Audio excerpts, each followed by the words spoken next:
அவன் இடத்த நம்பி ஆரம்பிக்கல, அவனை நம்பி ஆரம்பிச்சிருக்கான். ஒருத்தன் நினைச்சா தன் திறமையால ஒரு லேண்ட்மார்க்கே மாத்த முடியும்ன்றதுக்கு அது உதாரணம். ஒரு பொருள் அங்க மட்டும்தான் கிடைக்கும்னா அது எங்க இருந்தாலும் கூட்டம் தானா தேடி வரும். இந்த மாதிரி பூவை தேடிதான் எப்பவும் வண்டு வரும், வண்டை தேடி பூ போவாது. அதான் இயற்கை.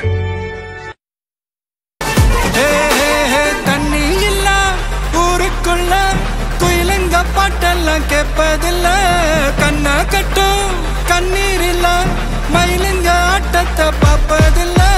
மைக்கேல் ஜாக்சன் மூன் வாக்கு, மார்லன் பிராண்டோ நான் டான் வாக்கு, மாத்தம் வேணும்